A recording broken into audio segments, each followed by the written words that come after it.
कि भारतीय जनता पार्टी को जैसे जैसे हार सताएगी,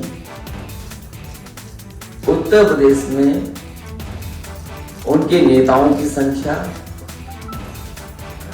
उनके मुख्यमंत्रियों की संख्या और दिल्ली से आने वालों की संख्या बढ़ जाएगी। कल मैं देख रहा था इनकम टैक्स के छापे पड़ रहे थे, लेकिन समाजवादी पार्टी को पीड़ा हो रही। इनकम टैक्स, ईडी, सीबीआई और भी संस्थाओं का सहारा लेकर के अटैक करने का काम करेंगे। तो एक व्यक्ति से मैंने पूछा, मैंने कहा ये सब क्यों हो रहा है? तो मीडिया के उस पत्रकार ने कहा सब आपको मालूम नहीं, चोर की दाढ़ी है। पूरा देश जानता है कि जहां जहां चुनाव भारतीय जनता पार्टी हारने लगती है, इन संस्थाओं को आगे करती है। कहा कि 5 साल में किसी व्यक्ति की संपत्ति 200 गुना बढ़ जाएगी, क्या कोई इसके बारे में सोचता था क्या? लेकिन समाजवादी पार्टी की सरकार में सब देखने को मिलता था। जैसे जैसे उत्तर प्रदेश में चुनाव का महीना नजदीक आता जा रहा है, प्रचार में मुद्दे बदलते और बनते जा रहे हैं। सियासत में साम दाम दंडभेद से ऊपर की राजनीति चल रही है। यूपी की जनता को अब उपयोगी और अनुपयोगी में फर्क जानना है। शनिवार को समाजवादी पार्टी के नेताओं और समर्थकों पर इनकम टैक्स का छापा पड़ा था। रविवार को भी यह जारी रहा। अखिलेश ने कल भी योगी सरकार और मोदी सरकार और जांच एजेंसियों को कटघरे में खड़ा किया था। अखिलेश ने फिर सवाल खड़े किए हैं, लेकिन आरोप नया था कि हमारे सभी फोनों को सुना जा रहा है। हमारे जितने भी फोन हैं समाजवादी पार्टी के कार्यालय के या हमारे संबंधित जितने लोग भी हैं, उनके मोबाइल को सुना जा रहा है। सबको लिसनिंग पे लगाया हुआ है और मुख्यमंत्री खुद शाम को कुछ की रिकॉर्डिंग सुनते हैं। जनता ने मन बनाया है कि योग्य सरकार उत्तर प्रदेश में बनेगी और इनसे ज्यादा अनुपयोगी कोई हो नहीं सकता था जिसने उत्तर प्रदेश को बर्बाद किया। ये अनुपयोगी हैं। इन्होंने इतना नुकसान किया उत्तर प्रदेश की जिसकी आपकी कल्पना नहीं की जा सकती है। अखिलेश कह रहे हैं कि योगी सरकार उनका और समाजवादी पार्टी के नेताओं के फोन टैप करवा रही है। उनके दावों में कितना दम है, इसकी सच्चाई का पता नहीं। लेकिन उत्तर प्रदेश में अपनी सत्ता को दूसरी पारी में खेलने के लिए योगी और बीजेपी ने अपने रथ दौड़ा दिए हैं। जनविश्वास यात्रा के सहारे बीजेपी जनता तक पहुंचने की कोशिश कर रही है।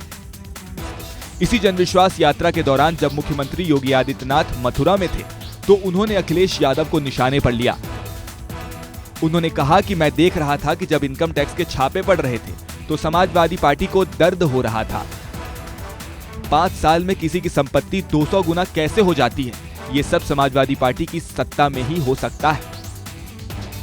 कल मैं देख रहा था इनकम टैक्स के छापे पड़ रहे थे, लेकिन समाजवादी पार्टी को पीड़ा हो रही थी। तो एक व्यक्ति से मैंने पूछा, मैंने कहा ये सब क्यों हो रहा है? तो मीडिया के उस पत्रकार ने कहा सब आपको मालूम नहीं, चोर की दाढ़ी में तिनका। मैंने कहा क्या मतलब? कहा कि 5 साल में किसी व्यक्ति की संपत्ति 200 गुना बढ़ जाएगी, क्या कोई इसके बारे में सोचता था क्या? लेकिन समाजवादी पार्टी की सरकार में सब देखने को मिलता था। भाइयों बहनों, आप सबसे मैं कहने के लिए आया हूं। आप मुझे बताइए, ये तो मथुरा, वृंदावन, बरसाना, गोकुल, बंदेल आदि तीर्थ स्थल बनाए गए हैं, क्या ये सपा, बसपा या कांग्रेस कर पाती? क्या अयोध्या में राम मंदिर का निर्माण ये लोग कर पाते? क्या विंध्यवासिनी धाम का पुनरुद्धार ये लोग कर पाते? क्या गरीबों का राशन ये दे पाते? क्या कोरोना के खिलाफ लड़ाई ये लोग लड़ पाते? क्या पेशेवर अपराधी और माफियाओं के खिलाफ लड़ाई ये लोग लड़ पाते? जब ये लोग किसी लायक नहीं है तो इन लोगों को क्या सत्ता में वोट देना चाहिए? क्या दोनों हाथ ला करके बोलेंगे, इशारा करेंगे, क्या देना चाहिए? यूपी में बीजेपी 14 दिन तक अपनी रथ यात्रा से जनता का दोबारा से विश्वास जीतने की कोशिश कर रही है। सबसे बड़े दिग्गज रथ पर सवार हैं, लेकिन देश के सबसे बड़े सूबे में अपनी खोई जमीन को फिर से हासिल करने के लिए कांग्रेस और प्रियंका भी पूरी जोर लगा रहे हैं। रायबरेली में रण की तैयारी है। जो हिंदू धर्म है वो कुछ लक्षण सिखाता है। क्या है? जो हिंदू धर्म है वो सिखाता है कि सबके साथ आपसी प्रेम रखो, सच्चाई सिखाता है, सच्चाई के रास्ते पे चलो।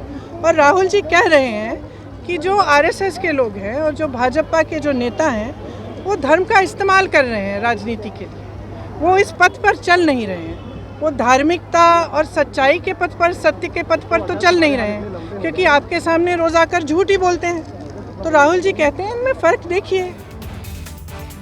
अब की बार जहां यूपी चुनाव में सत्ताधारी BJP expressway, Kashi Vishwanath corridor, केंद्र और राज्यों की तमाम योजनाओं और योगी की कार्यकुशलता को विकास की राह में हमसफर बताकर मैदान में है, तो वहीं विपक्ष लखीमपुर खीरी में किसानों की मौत, महंगाई, बेरोजगारी और आयकर विभाग के छापे जैसे मुद्दे को सरकार के खिलाफ इस्तेमाल कर रहा है।